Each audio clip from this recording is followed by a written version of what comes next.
যে এত পড়ালেখা করে এত টাকা খরচ করে ছেলেকে এত পড়ালেখা করিয়েছে আর সে এখন এসে মুরগি পালতেছে, এগুলো কেমন দেখা যায়? সে মুরগির ব্যাপারী, মুরগির ব্যবসা।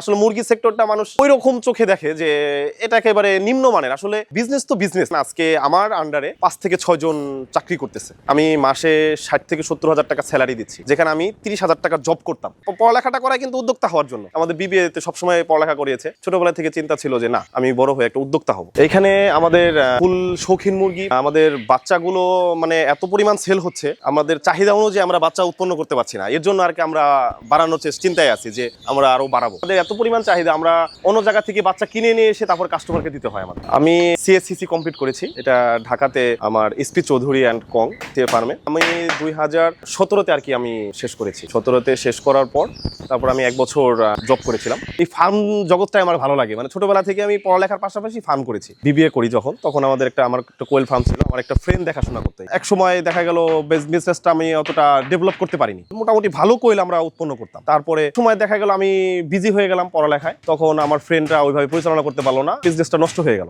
চিন্তা করলাম যে না, আমার পড়ালেখার মধ্যে বিজি হয়ে গেছি, এখন তাহলে পড়ালেখাই করতে থাকি। কিন্তু আমার মানে মনের ছিল অন্যরকম যে না, আমি ফার্ম জগতে করবো, যত পড়ালেখা করি আমি ফার্মে দেখবো যে এর মধ্যে কি আছে। পরে আমি ওই ঢাকাতে থাকা অবস্থায় আমি কোয়েল পাখি, ছোট ছোট কোয়েল পাখি পালতাম আমার বারান্দার ভিতরে। তারপর কবুতর, তখন কবুতর সেক্টরটা অনেক ডেভেলপ ছিল, অনেক দামি দামি কবুতর ছিল, মুন্ডিয়ান 1,70,000 80,000, ওগুলো আমি কিনে এসব ব্রিড করাতাম। নিজের প্রতি কনফিডেন্স ছিল যে আমি করলে আমার হবে, ইনশাল্লাহ আমি পারবো। পরবর্তীতে আমি যখন আমার বাসায় চলে আসি, আমার পড়ালেখা কমপ্লিট করার পর, এখানে আসার পর ঘোরাফেরা করতেছি অনেকদিন পরে, আমি বলি না, আমি কবুতর পালবো। যে বললাম যে একটা কবুতর ঘর করে দিই, 8-10 ধরনের শৌখিন কবুতর, যেগুলো বড় কবুতর, সেগুলো আমরা পালবো। পরে ওইরকম একটা ঘর করলাম। ঘর করার পর আমি 3 থেকে 4 লাখ টাকা কবুতর উঠালাম, ইম্পোর্ট করার ব্লাড লাইনের বড় বড় কবুতর। এগুলো উঠানোর পর এগুলো মোটামুটি ভালো ব্রিড করালাম, বাচ্চা টাচ্চা হলো। আমি বলছি 6 মাস আমি গ্রামে থাকবো। পরে 3 মাসের ভিতরে আমি দেখলাম যে না, ভালো একটা প্রফিট আসতেছে, যে হ্যাঁ কবুতর থেকে। পরে আস্তে আস্তে ফল্ট করলো, যে 1 লাখ টাকার কবুতর নেমে চলে আসলো 10,000 20,000। তখন আমি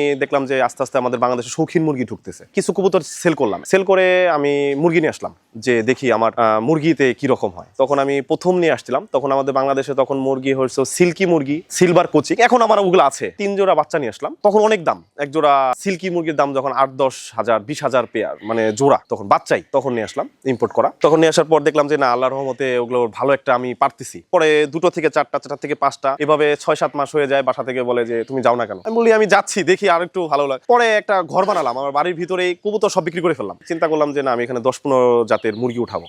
সব কবুতর সেল করে আমি মুরগি উঠালাম। মুরগিটা দেখলাম যে না, আলহামদুলিল্লাহ ভালো একটা বেনিফিট পাচ্ছি। বাসা থেকে তো অবশ্যই প্রেশার দিয়েছে যে তুমি এত পড়ালেখা করে তুমি কেন এখানে? এই মুরগির সেক্টরটা তো মানুষ অন্যরকম চোখে দেখে, কারণ এত দামি মুরগি। একজন মানুষ জিজ্ঞাসা করলে বলে এই এত সুন্দর মুরগি কত টাকা? যখন আমি বলি যে এগুলো 10,000 20,000 টাকা জোড়া বা পিস, তখন অবাক হয়ে যায় যে এত টাকা দামি মুরগি কেউ নেয়? আমরা বলি যে হ্যাঁ নেয়। এগুলো আসলে শৌখিন মানুষরা লালন পালন করে। একটা হলো চাকরি করা, আর একটা হলো নিজের বিজনেস। এটা তফাৎটা আমি ছোটবেলা থেকেই, শ্বশুর বাড়ির মানুষ সবাই কেউ রাজি ছিল না যে আমার মেয়ে জামাই এত পড়ালেখা করে সিএসসিসি কমপ্লিট করছে, সে অ্যাকাউন্টেন্ট হবে, বিভিন্ন ধরনের অডিটর হবে, সে বিভিন্ন বড় বড় কোম্পানিতে চাকরি করবে।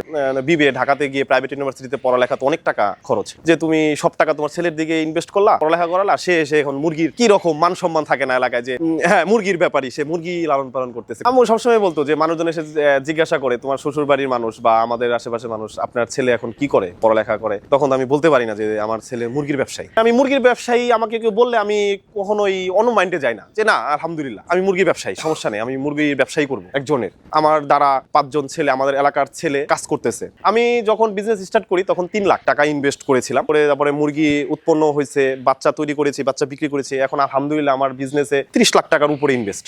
আমি কখনো কল্পনা করিনি যে এত মুরগি আমরা বিক্রি করতে পারবো। আমাদের মানিকগঞ্জে ওই 5,000 10,000 টাকার দামের বাচ্চাও নিয়ে যায় মানুষ।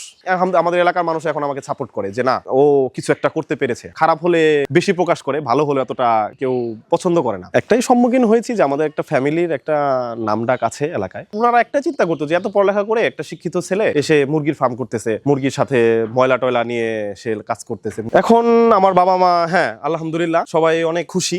আসলে ঢাকার জীবনটা অন্যরকম। আমার কাছে মনে হতো জেলখানা। সকাল 8টা ডিউটি, বিকেল 5টা পর্যন্ত একটা জায়গায় থাকো, ওখান থেকে বাসায় আসো, বাসায় এসে ফ্রেশ হও, গোসল করো, খাওয়া দাওয়া করো, শেষ দিন, রাত দিন শেষ, সকালবেলা আবার স্টার্ট। চাচ্ছিলামই না যে এরকম আমার লাইফটা আবদ্ধ অবস্থায় থাকার জন্য। যখন আমি এখন পশু পাখি নিয়ে থাকি, এখানে আমার স্বাধীনতা, কিন্তু আমি পশু পাখি নিয়ে এখন খুবই হ্যাপি, কারণ এদের ছাড়া আমি এখন থাকতেই পারি না। আমার একদিন যদি আমি খামারে না আসি, মনে হয় যে আমার 1 মাস হয়ে গেছে আমি খামারেই যাই না।